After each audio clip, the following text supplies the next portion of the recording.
ಗೌರವಿಸಿರುವ ಎಲ್ಲರಿಗೂ ನನ್ನ ಪ್ರಣಾಮಗಳು. ಬಸವಣ್ಣ ಒಂದು ಮಾತಾಡ್ತಾರೆ, ಯಾಕೆಂದ್ರೆ ಕಾಯಕಕ್ಕೆ ಎಷ್ಟು ಮಹತ್ವ ಕೊಟ್ಟಿದ್ದು ನನಗೆ ಕೃಷಿ ಕಾಯಕ. ಕೃಷಿ ಕೃತ್ಯ ಕಾಯಕ ಮಾಡುವ ಸದ್ಭಕ್ತನ ಪಾದವನ್ನು ಸಂಯ, ಆತನ ಮನಶುದ್ಧ, ಆತನ ತನುಶುದ್ಧ, ಆತನ ಭಾವಶುದ್ಧ, ಆತನ ಮನೆ ಒಪ್ಪು ಲಿಂಗಾರ್ಚನೆ ಮಾಡಿದ ಗುರು ಪಾವನ ಮಾಡಲು ಹೇಳಿ ಬಸವಣ್ಣ. ಕುವೆಂಪು ಅಷ್ಟೇ, ಕುವೆಂಪು ಅವರು ಸಹ ರೈತನನ್ನ ತ್ಯಾಗಿ ಹೋಲಿಕೆ ಮಾಡ್ತಾರೆ. ತ್ಯಾಗ ಮನೋಭಾವನೆ ಅಥವಾ ಋಷಿ ಆ ತ್ಯಾಗದ ಸಂಕೇತ ಅಂತ ಹೇಳಿ ಉಲ್ಲೇಖ ಮಾಡ್ತಾರೆ. ಇಂಥ ಒಂದು ಸಂಸ್ಕೃತಿ ಅಂತ ಈ ಕಾಯಕಕ್ಕೆ ಈಗ ಆ ಕಾಯಕ ಸತ್ಯ ಮತ್ತು ಶುದ್ಧವಾಗಿ ಬಂದಿದೆಯಾ? ಇದು ನಮ್ಮ ಪ್ರಮುಖವಾದ ಮುಖ್ಯವಾದಂತ ಪ್ರಶ್ನೆ. ಯಾವಾಗ ಸತ್ಯ ಮತ್ತು ಶುದ್ಧತೆ ಹೊರಟೋಯ್ತು, ಅಲ್ಲಿಂದ ನಮ್ಮ ಬದುಕಿನ ಅವಸಾನವೂ ಅಲ್ಲಿಂದಲೇ ಪ್ರಾರಂಭ ಆಗ್ತಾ ಹೋಯಿತು. ಹಿಂದೆ ರೈತರಿಗೆ ಯಾರಿಗೂ ಏನನ್ನು ಹೇಳ್ಕೊಡ್ತಿರ್ಲಿಲ್ಲ, ಯಾಕೆಂದ್ರೆ ಆತ ಅನುಭವದಲ್ಲಿ ಮಾಡಿದಂತ ಕೃಷಿ ಅದು ಶಾಶ್ವತವಾಗಿತ್ತು. ಈಗೇನಾಯ್ತು, ಇವತ್ತು ತೋಟಗಾರಿಕೆ ಯೂನಿವರ್ಸಿಟಿಗಳು, ಅಗ್ರಿಕಲ್ಚರ್ ಯೂನಿವರ್ಸಿಟಿಗಳು, ಕೃಷಿ ಇಲಾಖೆ, ತೋಟಗಾರಿಕೆ ಇಲಾಖೆ, ಡಿಪ್ಲೊಮಾ ಕಾಲೇಜುಗಳು ಇಷ್ಟೆಲ್ಲ ವ್ಯಾಪಕವಾಗಿ ಬಂದ ಮೇಲೆ ಏನಾಯಿತು ನಮ್ಮ ಬದುಕು? ಇದು ಮುಖ್ಯವಾದಂತಹ ಪ್ರಶ್ನೆ. ಹಾಗಾಗಿ ಈ ಪ್ರಶ್ನೆಗಳಿಗೆ ಉತ್ತರ ನೋಡಿದರೆ ನಾವು ನಮ್ಮ ಹಿಂಭಾಗದ ಘಟನೆಗಳನ್ನ ನಾವು ನೆನಪು ಮಾಡಿಕೊಂಡು ಆ ಮೂಲಕವಾಗಿ ಆ ಹಿಂದಿನ ಕಾಲದ ಕೃಷಿ ಏನಿತ್ತು ಅದನ್ನ ಪ್ರತಿಷ್ಠಾಪನೆಗೆ ನಾವು ಮುಂದಾಗಬೇಕಾಗಿರೋ ಅವಶ್ಯಕತೆ ಇದೆ. ಆ ಕಾರಣಕ್ಕಾಗಿ ಈ ತರದ ಕಾರ್ಯಕ್ರಮಗಳು. ಇವತ್ತು ಕೃಷಿಗೆ ಮೂಲ ಏನು? ಮಣ್ಣು. ಇವತ್ತು ಮಣ್ಣಿನ ಬಗ್ಗೆ ಯಾವುದೇ ಕೃಷಿಕರಿಗೆ ಜ್ಞಾನನೇ ಇಲ್ಲ. ಅದು ನಮ್ಮ ಹಿಂದಿನ ಅಜ್ಜನ ಕಾಲದಲ್ಲಿ ಇತ್ತು. ಆ ಮಣ್ಣಿಗೆ ಎಷ್ಟು ಗೌರವ ಕೊಡಬೇಕಿತ್ತು, ಆ ಮಣ್ಣು ಏನು, ಆ ಮಣ್ಣು ಬಳಲುತ್ತೆ, ಅದಕ್ಕೂ ಎಷ್ಟು ಕೊಡ್ಬೇಕು, ತಂಗೆ ಬಿಡ್ತಾ ಇದ್ದಲ್ಲ, ಅದೆಲ್ಲ ಯಾವ ಕಾರಣ ಬಿಡ್ತಾ ಇತ್ತು ಅಂತಂದ್ರೆ ಅದಕ್ಕೆ ರೆಸ್ಟ್ ಕೊಡೋದಕ್ಕಾಗಿ ಬಿಡ್ತಾ ಇದ್ರು. ಆ ತಂಗೆ ಬಿಡ ಕಡ್ಲೆ ಕಿತ್ತ ತಕ್ಷಣ ಕುಂಟೆ ಹೊಡೆಯೋರು ಹಿಂದೆಲ್ಲ, ಅಲ್ಲಿ ಕುಂಟೆ ಒಳಗೆ ಹೋಗ್ತಿರ್ಲಿಲ್ಲ, ಆದ್ರೂ ಕುಂಟೆ ಹೊಡಿತಾ ಇದ್ರು. ಕಾರಣ ಯಾಕೆ ಅಂತಂದ್ರೆ ಮೇಲ್ಮಣ್ಣನ್ನ ಪುಡಿ ಮಾಡಿ ಬಿಡೋದಕ್ಕಾಗಿ ಕುಂಟೆ ಹೊಡಿತಾ ಇದ್ರು. ಇನ್ನು ರಾಗಿ ಹೊಲಗಳು, ಜೋಲು ಹೊಲಗಳು ಕಬ್ಬುಣ್ಣೆ ನೋಡಿಯ ಸಂಸ್ಕೃತಿ ಬಂತು. ಅದು 1912ರಿಂದ ಬಂದಂತ ಕ್ರಿಯೆ. ಅದು ಮತ್ತೆ ಯಾರು ಕಬ್ಬುಣ್ಣೆ ಹೊಡಿತಿರ್ಲಿಲ್ಲ. ಅಲ್ಲಿಂದ ಪ್ರಾರಂಭ ಆಯ್ತು. 1912ರಿಂದ ಪ್ರಾರಂಭ ಆಯ್ತು ಕಬ್ಬುಣ್ಣೆ ಪರಿಚಯಿಸಿದ್ರು. ಅಲ್ಲಿಂದ ಮಣ್ಣು ನಾವು ಮುಗಿಸ್ತಾ ಹೋದ್ರು, ಜೊತೆಗೆ ನಾವು ಬದುಕನ್ನು ಮುಗಿಸ್ಕೊಂತ ಹೋದ್ವಿ. ಕಾರಣ ಏನಂತಂದ್ರೆ ಹಿಂದೆ ಆ ಮೇಲ್ಮಣ್ಣನ್ನ ಪುಡಿ ಮಾಡೋರಲ್ಲ ಬೇಸಿಗೆನಲ್ಲಿ ಏನ್ ಮಾಡ್ತಿದ್ರು ಅಂತಂದ್ರೆ ಆ ಮೇಲ್ಮಣ್ಣು ಕೆಳಗಡೆ ಮಣ್ಣನ್ನ ಆ ಬಿಸಿಲಿಗೆ ಕಾಯಿಲೆ ಅದನ್ನ ಪ್ರೊಟೆಕ್ಟ್ ಮಾಡಿ ಅಂತ ಮಾಡ್ತಾ ಇದ್ರು. ಅದ್ರ ಕೆಳಗಡೆ ಮಣ್ಣಿನ ಜೀವಾಣುಗಳು ಏನ್ ಮಾಡ್ತಿದ್ರು, ಅಷ್ಟು ಜೀವಾಣುಗಳು ಮತ್ತು ಪೋಷಕಾಂಶ ಗಾಳಿಗೆ ಎವಪೇಟ್ ಆಗಬಾರ್ದು, ಬಿಸಿಲಿಗೆ ಹಾಕಿ ಹಾಳಾಗಬಾರ್ದು ಅನ್ನೋ ಕಾರಣಕ್ಕಾಗಿ ಆ ಕ್ರಿಯೆ ಮಾಡ್ತಾ ಇದ್ರು, ಮಣ್ಣು ಮುಚ್ಚಿಗೆ ಮಾಡ್ತಾ ಇದ್ರು. ಈ ಎಲ್ಲ ಸಂಬಂಧಗಳು ಹೊರಟೋದು. ಫ್ಯಾಕ್ಟ್ರಿಗಳು ಬಂದು, ಕಬ್ಬುಣ್ಣೆಗಳು ಬಂದು, 12ರಲ್ಲಿ ಮತ್ತೆ ಫ್ಯಾಕ್ಟ್ರಿಗಳು ಬಂದು, ಆಧುನಿಕ ಕೃಷಿ ಹೆಸರಿನಲ್ಲಿ ಫ್ಯಾಕ್ಟ್ರಿಗಳು ಬಂದು. ಫ್ಯಾಕ್ಟ್ರಿಗಳು ಉಳಿದ ಯಾವಾಗ ಪ್ರಾರಂಭ ಆಯಿತು, ಮಣ್ಣು ಕೃಷಿ ಮಾಡೋದಕ್ಕೆ ಯೋಗ್ಯತೆ ಇಲ್ಲ ಅನ್ನೋ ಮಟ್ಟಕ್ಕೆ ಆ ಫ್ಯಾಕ್ಟ್ರಿಗಳು ನಮ್ಮ ಕೃಷಿ ಮಣ್ಣನ್ನು ತಗೊಂಡು. ಇದು ಒಂದು ಅವನತಿ. ಇದು ಇವತ್ತು ಫ್ಯಾಕ್ಟ್ರಿ ಇಟ್ಕೊಂಡು ಬೇಸಾಯ ಮಾಡ್ತಿದ್ದಾನೆ ಅಂದ್ರೆ ಇವತ್ತು ಹಳ್ಳಿ ಕಡೆಗೆ ಸಾಮಾನ್ಯ ಶ್ರೀಮಂತ, ಒಂದಿಷ್ಟು ಅನುಕೂಲಸ್ಥ ಅಂತ ಹೇಳಿ ಅದನ್ನ ಬ್ರ್ಯಾಂಡ್ ಮಾಡ್ತಾರೆ. ಆದ್ರೆ ನಮ್ಮ ಕೃಷಿ ಮಣ್ಣು ಏನಾಯ್ತು, ಅದ್ರ ಬಗ್ಗೆ ಯಾರೂ ಚಿಂತನೆ ಮಾಡಲೇ ಇಲ್ಲ. ಅದಕ್ಕೆ ನಮ್ಮ ಕೃಷಿ ವಿಜ್ಞಾನಿಗಳು, ಕೃಷಿ ಇಲಾಖೆಗಳು ಮಾಹಿತಿ ಕೊಡಬೇಕಿತ್ತು, ಅದನ್ನು ಕೊಡ್ಲಿಲ್ಲ. ಅದನ್ನೇ ಪ್ರವೋಕ್ ಮಾಡ್ತಾ ಹೋದ್ರು. ಪ್ರಚಾರ ತಂದು ಯಾವುದೋ ಒಂದು ಕಂಪನಿನ ಬೆಳೆಸೋದಕ್ಕಾಗಿ ನಾವು ಹಾಳಾಗ್ತಾ ಹೋದ್ವಿ. ಈ ಹಾಳಾಗಂತ ಕ್ರಿಯೆಗಳು ಎಲ್ಲಿ ತನಕ ಬಂತು ಅಂತಂದ್ರೆ ಮಾರ್ಕೆಟ್ ವ್ಯವಸ್ಥೆಗೆ ನಾವು ಯಾವತ್ತು ಸಿಕ್ಕಿದ್ಯೋ ಅಲ್ಲಿಂದ ನಮಗೆ ಸ್ವತಂತ್ರನೇ ಇದ್ದಂಗೆ ಆಯ್ತು. ಯಾಕಂದ್ರೆ ನಾವು ಬ್ರಾಂಡ್ ಏನಿದ್ದನ್ನ ನಾವು ಬೆಳೆಯುವಂತ ಸ್ಥಿತಿಗೆ ಬಂದು ಹೋಗ್ತೀವಿ. ಇದೆಲ್ಲವೂ ಆಧುನಿಕ ಕೃಷಿ ಪದ್ಧತಿಯ ಕೊಡುಗೆಗಳು. ಹಾಗಾಗಿ ಇಂದ ಹಾಳಾಗಿರೋದ್ರ ಬಗ್ಗೆ ನಾವು ಚಿಂತೆ ಮಾಡೋದು ಬೇಡ. ನಾವ್ ಯಾಕೆ ಬದುಕಬೇಕು, ನಾವ್ ಯಾಕೆ ಸರಿಯಾಗಿ ಬದುಕಬೇಕು ಕೃಷಿನಲ್ಲಿ ನಮ್ಮ ಬದುಕು ಹೇಗೆ ಶ್ರೀಮಂತ ಕಟ್ಕೋಬೇಕು ಇದನ್ನ ಅವಲೋಕನ ಮಾಡೋದು ಬಾರಿ ಒಳ್ಳೆ ರೀತಿಯಲ್ಲಿ ನಾನು ಅದಕ್ಕೆ ಸೀಮಿತಗೊಳಿಸ್ತಾ ಇದ್ದೀನಿ. ಇವತ್ತು ಎಲ್ಲದನ್ನು ಬೆಳೆಯೋದಕ್ಕೆ ಮಣ್ಣೆ ಮೂಲ ಆಗಿರೋದ್ರಿಂದ ಆ ಮಣ್ಣಲ್ಲಿ ಏನಿರಬೇಕು, ಆ ಮಣ್ಣಿಗೆ ಜೀವ ಇದೆಯಾ ಇದನ್ನ ನಾವು ನೋಡ್ತಾ ಹೋಗ್ಬೇಕು. ಮಣ್ಣಿನಲ್ಲಿ ಗರಿಷ್ಠ ಸಾವಯವದ ವಸ್ತುಗಳು ಇರಲೇಬೇಕು. ಅದಿದ್ದಾಗ ಮಾತ್ರ ಮಣ್ಣು ಮೃದುವಾಗಿರುತ್ತೆ. ಆ ಮಣ್ಣಲ್ಲಿ ಅನೇಕ ಜೀವಾಣುಗಳು ಜೀವರಾಶಿಗಳು ವಾಸ ಮಾಡ್ತವೆ. ವಾಸ ಮಾಡೋದಕ್ಕೆ ಅದು ಯೋಗ್ಯವಾಗುತ್ತೆ. ಹಾಗಾಗಿ ನಾವು ಕೆಮಿಕಲ್ ಹಾಕಿ ಪೂರ್ಣ ಪ್ರಮಾಣದಲ್ಲಿ ನಾವು ನಾಶ ಮಾಡ್ತಿದ್ದೀವಿ. ಆ ನಾಶ ಮಾಡ್ತಿರೋದ್ರಿಂದ ಅದು ಮತ್ತೆ ಹೇಗೆ ಪುನರ್ ನಿರ್ಮಾಣ ಮಾಡಬೇಕು ಅನ್ನೋದ್ರ ಬಗ್ಗೆ ನಾವು ಯೋಚನೆ ಮಾಡಬೇಕಾಗಿದೆ. ಇಲ್ಲಿ ಮುಖ್ಯವಾಗಿ ಏಕೆಂತಂದ್ರೆ ಜಪಾನಿನ ಕುಕೋಕೋ ಕೊನೆಯಲ್ಲಿ ಇರಲ್ಲ, ಅವರು ಜಪಾನಿನ ಕುಕೋಕೋ ಅವರು 36 ವರ್ಷ ಅಧ್ಯಯನ ಮಾಡ್ತಾರೆ. ಯಾಕೆ ನೈಸರ್ಗಿಕ ಕೃಷಿನ ಜಾರಿಗೆ ತಂದು ಈ ರೈತ ಸಮುದಾಯ, ಇಡೀ ಪ್ರಪಂಚದ ರೈತ ಸಮುದಾಯನ ಯಾಕೆ ಉಳಿಸಬಹುದು ಅಂತ ಹೇಳಿ 36 ವರ್ಷ ಅಧ್ಯಯನ ಮಾಡ್ತಾರೆ.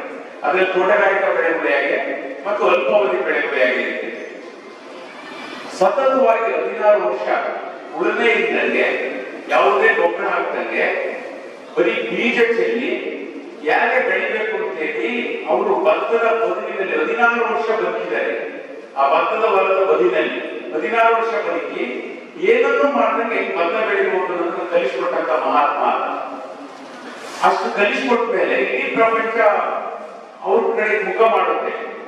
ಕೆಮಿಕಲ್ ಮಾಫಿಯಾ ಅದನ್ನ ತಡೆಗಟ್ಟೋದಕ್ಕಾಗಿ ಅದನ್ನ ಪ್ರಚಾರಕ್ಕೆ ತರಲಿಲ್ಲ. ಯಾವಾಗ ಅದು ಬಾಯಿಂದ ಹೋಗ್ತಾ ಹೋಯ್ತು, ಇಡೀ ಪ್ರಪಂಚಕ್ಕೂ ವ್ಯಾಪಕವಾಗುತ್ತೋ ಆಗ ನಾರಾಯಣ ರೆಡ್ಡಿ, ಈ ಕಡೆಯಿಂದ ಎರಡನೇವರು ಇದಾರಲ್ಲ, ನಾರಾಯಣ ರೆಡ್ಡಿ ತರದವರು ಅದನ್ನು ಅನುಕರಣೆ ಮಾಡೋದಕ್ಕೆ ಪ್ರಾರಂಭ ಮಾಡಿದ್ರು. ಅನುಕರಣೆ ಮಾಡೋದಕ್ಕೆ ಪ್ರಾರಂಭ ಮಾಡಿ ಇಡೀ ರಾಜ್ಯಕ್ಕೆ ಅದನ್ನ ವಿಸ್ತರಿಸುವಂತ ಕೆಲಸನ ನಾರಾಯಣ ರೆಡ್ಡಿ ಅವರು ಮಾಡಿದ್ರು. ಇಷ್ಟಾದ್ಮೇಲೆ ಭೂಮಿ ಹಾಳಾಗೋಗಿದೆ. ವಿದರ್ಭ ಪ್ರಾಂತ್ಯದಲ್ಲಿ ಹೆಚ್ಚು ಆತ್ಮಹತ್ಯೆಗಳು ಆಗ್ತಾಯಿತ್ತು ಮಹಾರಾಷ್ಟ್ರದಲ್ಲಿ. ಆಗ ಸುಭಾಷ್ ಪಾಳೇಕರ್, ಆ ಕಡೆಯಿಂದ ಎರಡನೇವರು, ಸುಭಾಷ್ ಪಾಳೇಕರ್ ಅವರು 16 ವರ್ಷ ಅಧ್ಯಯನ ಮಾಡ್ತಾರೆ. ಯಾಕೆ ಈ ಭಾರತೀಯ ಕೃಷಿ ಸಂಸ್ಕೃತಿಗೆ ಜಪಾನಿನ ಕುಕೋಕೋ ಮಾಡಿದಂತ ತತ್ವಗಳನ್ನ ಹೇಗೆ ಇಲ್ಲಿ ಅಳವಡಿಸಬಹುದು ಅಂತ ಹೇಳಿ ಅಧ್ಯಯನ ಮಾಡಿದಾಗ ಅವರು ಬುಡಕಟ್ಟು ಜನಾಂಗ ಕೃಷಿ ಮಾಡುವಂತ ಭೂಮಿನ ಅಧ್ಯಯನ ಮಾಡ್ತಾರೆ, ಕಾಡಿನ ಮಣ್ಣನ್ನ ತಗೊಂಡು ಅಧ್ಯಯನ ಮಾಡ್ತಾರೆ, ಕೆಮಿಕಲ್ ಯಾಕೆ ಆತ್ಮಹತ್ಯೆಗಳಾಗ್ತಾ ಇದ್ದು ಆ ಕೃಷಿಕರ ಮಣ್ಣನ್ನು ತಗೊಂಡು ಅಧ್ಯಯನ ಮಾಡ್ತಾರೆ. ಆಗ ಎಲ್ಲಿ ಆತ್ಮಹತ್ಯೆ ಆಗ್ತಾ ಇದ್ರು ಆ ಜಾಗದ ಮಣ್ಣಲ್ಲಿ ಒಂದು ಜೀವಾಣುಗಳು ಸಹ ಇರಲಿಲ್ಲ, ಅದು ಪೂರ್ಣ ಪ್ರಮಾಣದಲ್ಲಿ ಸತ್ತು ಹೋಗಿತ್ತು.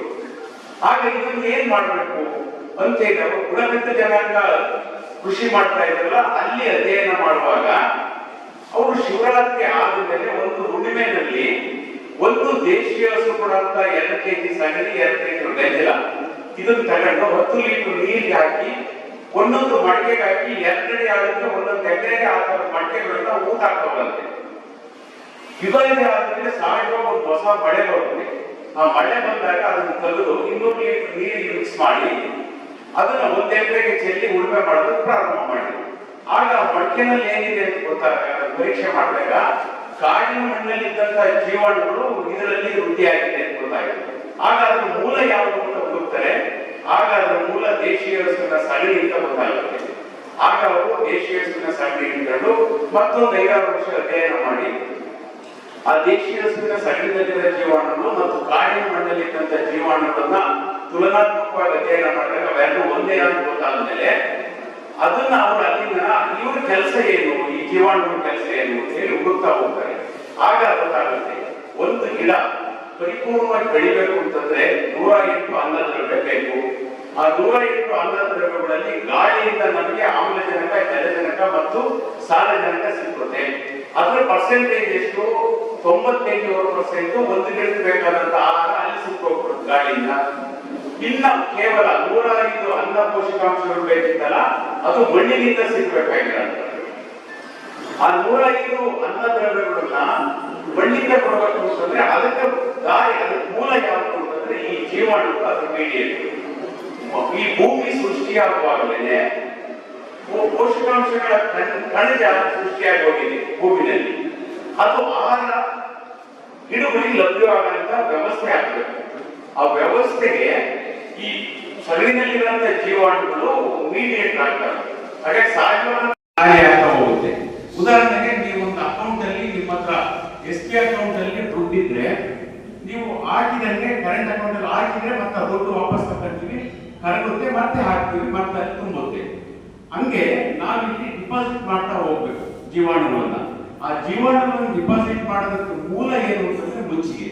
ಆ ಮುಚ್ಚಿಗೆ ಮಾಡೋದ್ರಿಂದ ಆ ಮುಚ್ಚಿಗೆ ಡಿಕಂಪೋಸ್ ಆಗಿ ಅಲ್ಲಿ ಆ ಪೋಷಕಾಂಶಗಳು ಮಣ್ಣಿಗೆ ಕರಗ್ತಾ ಮಣ್ಣನ್ನ ಹೆಚ್ಚು ಫಲವತ್ತತೆ ಮಾಡ್ತಾ ಹೋಗ್ತೇವೆ ಅಂತೇಳಿ ಮುಚ್ಚಿಗೆಗೆ ಆದ್ಯತೆ ಕೊಟ್ಟು. ಇನ್ನು ತೇವಾಂಶ ಸರಾಸರಿ 50% ಗಾಳಿ, 50% ನೀರಿಲ್ಲ ಅಂತದಕ್ಕೆ ಅದು ತೇವಾಂಶ ಅಂತ ಹೇಳ್ತಾರೆ. ಆ ತೇವಾಂಶನ ನಾವು ಕಾಪಾಡ್ಕೋಬೇಕು. ಈ ಉದಾಹರಣೆಗೆ ಇಲ್ಲಿ ನಮ್ಮ ಬಯಲುಸೀಮೆನಲ್ಲಿ ನಮ್ಮ ಬೋರ್ವೆಲ್ ಅಲ್ಲಿ ನೀರಿದೆ ಅಥವಾ ಕ್ಯಾರೆಟ್ ನೀರಿದೆ ಅಂತ ಹೇಳಿ ಎಲ್ಲ ನಿಲ್ಲಿಸ್ಬಿಡ್ತಾರೆ. ನಿಲ್ಲಿಸಿದಾಗ ಅದು 4 ದಿನ ಆ ನೀರು ನಿಲ್ತು ಅಂತಂದ್ರೆ ಆ ಭೂಮಿ ಮೇಲೆ ಮಣ್ಣಲ್ಲಿರೋಂಥ ಏನ್ ಡೆವಲಪ್ ಆಗಿರ್ತಾವಲ್ಲ ಅಷ್ಟು ಜೀವಾಣುಗಳು ಮತ್ತು ಜೀವರಾಶಿಗಳು ಪರಿಪೂರ್ಣವಾಗಿ ಸತ್ತೋಗ್ಬಿಡ್ತವೆ. ಆ ಗಿಡಕ್ಕೂ ಗಾಳಿ ಸಿಗ್ತಲ್ಲ. ಆ ಕಾರಣಕ್ಕಾಗಿ ಗಿಡ ನಮಗೆ ಬಳಲ್ತಾ ಹೋಗುತ್ತೆ. ಅದು ಈಗ ಗೊತ್ತಾಗಲ್ಲ, ಇನ್ನು 10 ವರ್ಷ 15 ವರ್ಷಕ್ಕೆ ಅದರ ಪರಿಣಾಮ ಏನು ಅನ್ನೋದು ನಮಗೆ ಗೊತ್ತಾಗ್ತಾ ಹೋಗುತ್ತೆ. ಅದು ದೀರ್ಘಾವಧಿನಲ್ಲಿ ಆದಂತ ಬದಲಾವಣೆಗಳದೆಲ್ಲ. ಆ ಕಾರಣಕ್ಕಾಗಿ ತೇವಾಂಶ ಸಮಾನವಾಗಿರಬೇಕು. ಅದು ಸಮಾನವಾಗಿರ್ಬೇಕು ಅಂತಂದ್ರೆ ಕನಿಷ್ಠ ನಾವು ಡ್ರಿಪ್ ಇರಿಗೇಷನ್ಗಿಂತ ಮೈಕ್ರೋ ಇರಿಗೇಷನ್ ವ್ಯವಸ್ಥೆ ಅಂದ್ರೆ ಸ್ಪ್ರಿಂಕ್ಲರ್ ವ್ಯವಸ್ಥೆ ಮಾಡ್ಕೊಂಡ್ರೆ ಎಷ್ಟು ಪ್ರಮಾಣದ ನೀರು ಬೇಕು ಅನ್ನೋದನ್ನ ನೋಡ್ಕೊಂಡು ಬಿಡಬೇಕು.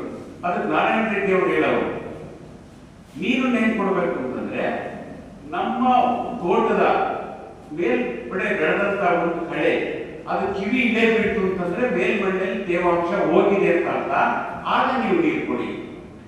ಅಲ್ಲಿ ನೀರಿಲ್ಲ ಅಂತ ನೀರು ಕೊಟ್ರೆ ಸಾಕು. ಅಲ್ಲಿ ತಳದಲ್ಲಿ ತೇವಾಂಶ ಇರುತ್ತೆ, ಮೇಲ್ಮಣ್ಣಲ್ಲಿ ಯಾವಾಗ ತೇವಾಂಶ ಕಡಿಮೆ ಆಗುತ್ತೆ ಅವಾಗ ನೀರು ಕೊಟ್ಟು ಸಾಕು. ಈ ಕಾರಣಕ್ಕಾಗಿ ಅಲ್ಲಿ ಈ ನೈಸರ್ಗಿಕ ಕೃಷಿಯಲ್ಲಿ ಎಲ್ಲ ಕಾಡಸಿದ್ದೇಶ್ವರ ಸ್ವಾಮಿಗಳು ನೋಡಿ, ಇವರು ಇವತ್ತು ಅಧಿಕಾರಕ್ಕಾಗಿ ಕಿತ್ತಾಡಂತ ನಿದರ್ಶನಗಳು ನಮ್ಮಲ್ಲಿ ಸಾಕಷ್ಟು ಇದೆ. ಅವರು ಈ ದೇಶೀಯ ಹಸುವನ್ನ ಉಳಿಸ್ಬೇಕು, ಅದಕ್ಕೊಂದು ಆಂದೋಲನದ ರೂಪದಲ್ಲಿ ನಾವೊಂದು ಕ್ರಾಂತಿ ಮಾಡಬೇಕು, ಇಡೀ ದೇಶದಲ್ಲಿ ಒಂದು ಅವೇರ್ನೆಸ್ ಕ್ರಿಯೇಟ್ ಮಾಡಬೇಕು. ಅದಕ್ಕೆ ನನಗೆ ಈ ಅಧಿಕಾರ ಇದ್ರೆ ಮಾಡಕ್ ಆಗಲ್ಲ ಅಂತೇಳಿ ಅಧಿಕಾರನ ಬಿಟ್ಟು ಅವರು ಈ ದೇಶೀಯ ಹಸುವಿನ ಪ್ರಚಾರದಲ್ಲಿ ತೊಡಗಿಸ್ಕೊಂತಾರೆ. ಈ ದೇಶೀಯ ಹಸುವಿನ ಮಹತ್ವ ಏನು ಅನ್ನೋದು ಹೇಳ್ತಾ ಹೋಗ್ತಾರೆ. ನೋಡಿ, ಪ್ರಪಂಚದಲ್ಲಿ 2 ಜಾತಿ ಇವತ್ತಿಗೆ ನಾವೆಲ್ಲ ಏನ್ ಕಟ್ಟಿದೀವಿ, ಹಳೆ ಹಸುಗಳನ್ನೆಲ್ಲ ತರೋದು ಸಿದ್ಧಿ HF ಜರ್ಸಿ. ಇದು ಹಸುವಿನ ಜಾತಿ ಅಲ್ಲ, ಅದು ಬಾಸ್ಫರಸ್ ಅಂತ ಹೇಳಿ ಅದು ಕುರಿ ಮೇಕೆ ಎಣ್ಣೆ ಮಾಂಸಕ್ಕೆ ನಾವು ಬೆಳಿತೀವಿ ಆ ತರದೊಂದು ಪ್ರಾಣಿ. ಅದು ಐರೋಪ್ಯ ಕಂಟ್ರಿ ಮತ್ತು ಐರೋಪ್ಯದಲ್ಲಿ HF ಮತ್ತು ಅಮೆರಿಕದಲ್ಲಿ ಜೆರ್ಸಿ ತಳಿ ಬೆಳೆಯುತ್ತದೆ. ಅದೆರಡು ಮಾಂಸಕ್ಕಾಗಿ ಇರೋಂಥ ತಳಿ.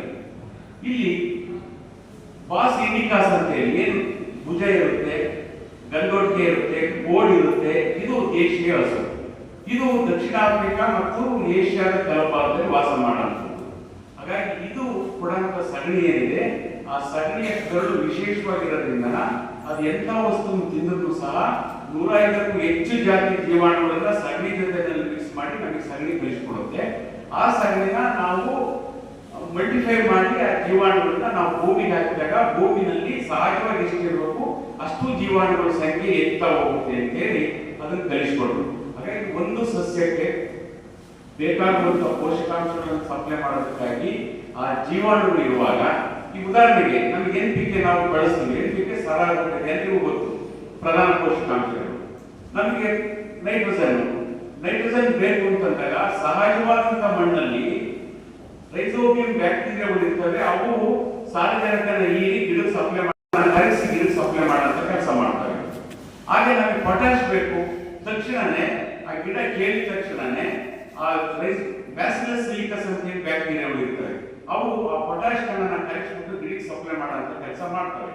ಹಾಗಾಗಿ ಇಷ್ಟು ಕೆಲಸನ ನಿಸರ್ಗನೆ ನಮಗೆ ಮಾಡಿಕೊಡುತ್ತೆ ಅಂತಂದ್ರೆ ರೈತರಿಗೆ ಖರ್ಚು ಎಷ್ಟು ಬರುತ್ತೆ, ಎಷ್ಟು ಉಳಿತಾಯ ಆಗುತ್ತೆ, ಇದು ಮುಖ್ಯವಾದಂತಹ ಪ್ರಶ್ನೆ. ಹಾಗಾಗಿ NPK ನಮಗೆ ಉಚಿತವಾಗಿ ಆ ಜೀವಾಣುಗಳೇ ಕೊಡ್ತವೆ ಅಂತ ಆದಾಗ ನಮಗೆ ಮತ್ತೆ ಅದರ ದುಡ್ಡು ಕೊಟ್ಟು ತಂದು ಮತ್ತೆ ರಾಸಾಯನಿಕ ಹಾಕ ಅವಶ್ಯಕತೆ ಏನಿದೆ.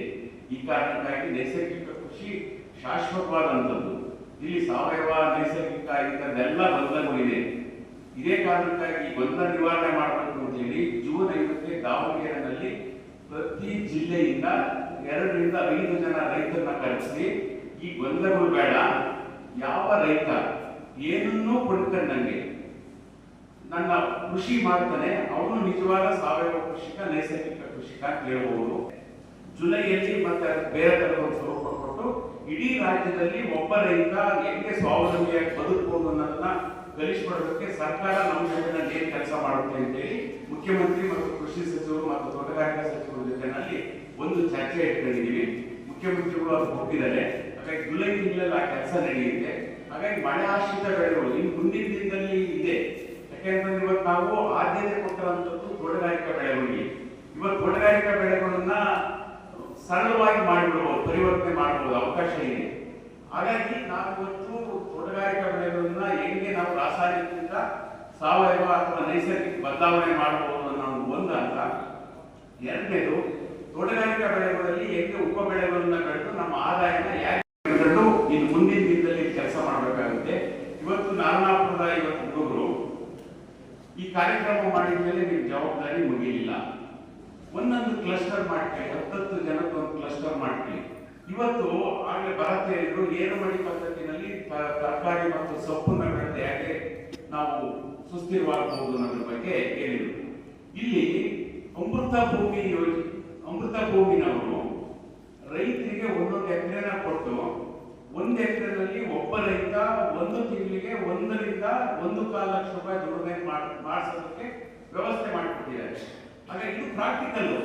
ಇದು ಯಾರು ಮುಚ್ಚುಮರೆ ಮಾಡಿ ಅಥವಾ ಸುಮ್ಮನೆ ಉತ್ಪ್ರೇಕ್ಷೆ ಹೇಳಂತ ವಿಚಾರ ಅಲ್ಲ.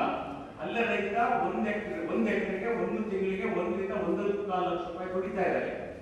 ಅದನ್ನ ಮಾರ್ಕೆಟ್ ಮಾಡ್ಕೊಳ್ಳೋದಕ್ಕಾಗಿ ಬೆಂಗಳೂರಲ್ಲಿ ಪ್ರತಿ ತಿಂಗಳು ಒಂದು ಸಂಜೆ ಮಾಡಬೇಕು ಅಂತ ಹೇಳಿ ಚುಕ್ಕಿನಂದಿನ ಸ್ವಾಮಿ ಅದಕ್ಕೆ ವ್ಯವಸ್ಥೆ ಮಾಡಿ ವ್ಯವಸ್ಥೆ ಕಲ್ಪಿಸಿಕೊಟ್ಟಿದ್ದಾರೆ. ಇವತ್ತು ಸಜ್ಜನ್ ಸರ್ ಆ ಸಂಜೆನ ಮುಗಿಸ್ಕೊಂಡು ರಾತ್ರಿ ಚಿಕ್ಕಮಗಳೂರಿಗೆ ಬಂದು ಉಳಿದಿದ್ದೀವಿ ಬಂದಿದ್ದಾರೆ. ಹಾಗಾಗಿ ರೈತರು, ಪ್ರತಿಯೊಬ್ಬ ರೈತರು ಈ ತಂತ್ರನ ಸದುಪಯೋಗ ಪಡಿಸ್ಕೊಳ್ಳೋದು ಹೇಗೆ ಅನ್ನೋದ್ರ ಬಗ್ಗೆ ನಾವು ಯೋಚನೆ ಮಾಡಬೇಕು. ಅದಕ್ಕೆ ನಮ್ಮ ಚಿಂತನೆ ಏನು ಅಂತಂದ್ರೆ, ಕನಿಷ್ಠ ಇಲ್ಲಿ ಒಂದು ಹಳ್ಳಿನಲ್ಲಿ ಒಂದು 10,000ಕ್ಕೋ 15,000ಕ್ಕೋ 20,000ಕ್ಕೋ ಸಂಬಳಕ್ಕಾಗಿ ಬೇರೆ ಕಡೆ ದುಡಿತಾ ಇದ್ದಾರೆ. ಅಲ್ಲಿ ಬಾಡಿಗೆ ಮತ್ತು ಅವ್ರ ಖರ್ಚು ಮತ್ತು ವಾಹನದ ಓಡಾಡೋ ಖರ್ಚು ಎಲ್ಲ ಕಳೆದ್ರು ಅವರಿಗೆ 2,000 ಅಥವಾ 3,000 ಉಳಿಸೋದು ಕಷ್ಟವಾಗ್ತಾ ಇದೆ. ಇಂಥ ಸಂದರ್ಭದಲ್ಲಿ ಹಳ್ಳಿಯ ರೈತ ಮಕ್ಕಳು ಊರಿಗೆ ಬಂದು 10 ಜನ ಜೊತೆಯಾಗಿ 1 ಎಕರೆನ ಅವರು ಏರ್ಮಡಿ ಪದ್ಧತಿನಲ್ಲಿ ಈ ತರಕಾರಿ ಮತ್ತು ಸೊಪ್ಪನ್ನ ಬೆಳೆಕೊಳ್ಳೋದಕ್ಕೆ ರೆಡಿಯಾಗಿ, ಇನ್ನು ಮುಂದಿನ 6 ತಿಂಗಳಲ್ಲಿ ಈ ಯೋಜನೆ ಜಾರಿಗೆ ತರಬೇಕು ಮತ್ತು ಮಾರ್ಕೆಟ್ ವ್ಯವಸ್ಥೆ ಮಾಡಬೇಕು ಅಂತ ಹೇಳಿ ಈಗಾಗಲೇ ನಮ್ಮ ಚಿಕ್ಕಮಗಳೂರು ಸಾವಯವ ಬಳಗದಲ್ಲಿ ಒಂದು ಯೋಜನೆ ರೂಪಿಸಿದ್ದೀವಿ. ಒಂದು ದಿನ ಬೆಳಿಗ್ಗೆ ಬಂದು ಅದನ್ನೆಲ್ಲದನ್ನು ಮಾರಾಟ ಮಾಡ್ಕೊಂಡು ತಗೊಂಡು ಇನ್ನು ಯಥೇಚ್ಛವಾಗಿ ಉಳಿದನ್ನ ಬೆಂಗಳೂರಿನಲ್ಲಿ ಅಪಾರ್ಟ್ಮೆಂಟ್ಗಳಿಗೆ ನಾವು ಅದನ್ನ ಯಾಕೆ ಸಪ್ಲೈ ಮಾಡಬೇಕು ಅನ್ನೋ ಒಂದು ಚೈನ್ ಲಿಂಕ್ ಒಂದು ವ್ಯವಸ್ಥೆ ಮಾಡ್ತಿದ್ದೀವಿ. ಅದು ಬಂದಾಗ ನಮ್ಮ ಹಳ್ಳಿ ರೈತರು ಕನಿಷ್ಠ 10 ಜನ 1 ಎಕರೆ ಬೆಳೀತಾರಲ್ಲ, ಅವರು 2 ಎಕರೆ ಬೆಳೆದ್ರು ಅದನ್ನ ಮಾರ್ಕೆಟ್ ಮಾಡುವಂತ ಸಾಮರ್ಥ್ಯನ ನಾವು ಗಳಿಸಬೇಕಾಗಿದೆ. ಅದರ ತಯಾರಿಯೂ ಸಹ ನಡೀತಾ ಇದೆ. ಇನ್ನ ಉಪ ಉತ್ಪನ್ನಗಳಿಗಾಗಿ ನಾವು ಜಾಯಿಕಾಯಿ, ಕೋಕೋ, ಹಲಸು ಇನ್ನ ಏನಕ್ಕೂ ಉಪಯೋಗನೇ ಇಲ್ಲ ಅಂತ ಭೂಮಿಗಳಲ್ಲಿ ಅವ್ರು ಹೇಳ್ತಾರೆ ಅದ್ರ ಬಗ್ಗೆ. ಬೇಲ, ಚೆರಿ ಈ ತರದ ಬೆಳೆದು ಎಷ್ಟು ದುಡ್ಡು ಗಳಿಸಬಹುದು, ಈ ತರದ್ದೆಲ್ಲ ಇವತ್ತು ರೈತ ಎಲ್ಲದನ್ನೂ ಲೆಕ್ಕಾಚಾರದಲ್ಲಿ ಮಾಡಿದ್ರೆ ಮಾತ್ರ ನಾವಿವತ್ತು ಸಕ್ಸಸ್ ಆಗೋದಕ್ಕೆ ಸಾಧ್ಯ. ಲೆಕ್ಕಾಚಾರ ಬಿಟ್ಟು ನಾವೇನಾದ್ರು ಕೆಲಸ ಮಾಡ್ತೀವಿ ಅಂತಂದ್ರೆ ನಾವೇನನ್ನೂ ಮಾಡಕ್ಕಾಗಲ್ಲ. ಆ ಕಾರಣಕ್ಕಾಗಿ ಅಡಿಕೆನಲ್ಲಿ, ತೆಂಗಿನಲ್ಲಿ ಉಪ ಬೆಳೆಗಳನ್ನ ಕಡ್ಡಾಯವಾಗಿ ಮಾಡುವಂಥದ್ದು, ಆಮೇಲೆ 20,000 ಕೆಲಸ ಮಾಡೋಂಥ ರೈತರ ಮಕ್ಕಳು ಏನಿದ್ದಾರೆ ಅವರೆಲ್ಲರೂ ಒಳಗ್ ಬಂದು ಕನಿಷ್ಠ 1 ಎಕರೆನ 4 ಜನ 5 ಜನ ಜೊತೆಯಾಗಿ 1 ಎಕರೆನ ಮಾಡ್ತಾ ಹೋಗಿ ಮಾರ್ಕೆಟ್ ಕಲ್ಪಿಸ್ಕೊಡೋದಕ್ಕೆ ನಾವಿದ್ದೀವಿ. ಹಾಗಾಗಿ ಇಷ್ಟೆಲ್ಲ ಸಿದ್ಧತೆ ಮಾಡ್ಕೊಂಡಾಗ ರೈತರಿಗೆ ಬಡತನ ಬರಲ್ಲ. ಇದು ಒಂದು ಹಂತದ ಕೆಲಸ. ಇನ್ನು 2ನೇ ಹಂತದ್ದು, ಇವತ್ತು ಈರುಳ್ಳಿ ನಮ್ಮಲ್ಲಿ ಬೆಳೀತಾ ಇದೆ. ಹಿಂದೆಲ್ಲ ನಾನು ಕೃಷಿ ಮಾಡೋ ಸಂದರ್ಭದಲ್ಲಿ 30 ವರ್ಷದ ಹಿಂದೆ ಒಂದು ಈರುಳ್ಳಿ ಹೊಲ ಯಾಕಿರೋದು ಅಂತಂದ್ರೆ ಆ ಈರುಳ್ಳಿ ಒಳಗೆ ಸಮಗ್ರವಾದ ತರಕಾರಿ ಇರೋದು. ಆಮೇಲೆ ಬದಿನಲ್ಲಿ ಹೀರೆಕಾಯಿ ಹಾಕೋರು, ಅರಳ ಹಾಕೋರು, ಎಲ್ಲ ತರಕಾರಿಗಳು ಒಂದು 6-7 ತಿಂಗಳು ಆ ಹೊಲದ ತರಕಾರಿ ತಿಂದು ಬದುಕ್ತಾ ಇದ್ವಿ. ಇವತ್ತೇನು ಏಕ ಬೆಳೆ ಈರುಳ್ಳಿಗೆ ಎಷ್ಟು ಔಷಧಿ, ಎಷ್ಟು ಗೊಬ್ಬರ, ಇಷ್ಟನ್ನೆಲ್ಲ ಹಾಕಿ ಏನಾಗಿದೆ ಅಂದ್ರೆ ಮಣ್ಣು ಪರಿಪೂರ್ಣವಾಗಿ ಸತ್ತೋಗಿದೆ. ಮುಂದಿನ 5 ವರ್ಷದಲ್ಲಿ ಈ ನಮ್ಮ ಮೇಲೆ ಎಳೆ ಭೂಮಿನಲ್ಲಿ ಏನಿದೆ ಇದು ಕೃಷಿಗೆ ಯೋಗ್ಯನೇ ಅಲ್ಲ ಅಂತ ಹೇಳಿ ಬೋರ್ಡ್ ಹಾಕುವಂತ ಸ್ಥಿತಿ ನಿರ್ಮಾಣ ಆಗುತ್ತೆ. ಅಲ್ಲಿ ಏನನ್ನೂ ಬೆಳೆಯಕ್ಕೆ ಸಾಧ್ಯತೆನೇ ಇರಲ್ಲ. ವರ್ಷದಲ್ಲಿ ಬೆಳೀತಾರಂತ ಬೆಳೆದ ಇವತ್ತು ಬೆಳೆಯಕ್ಕೆ ಆಗ್ತಾ ಇಲ್ಲ.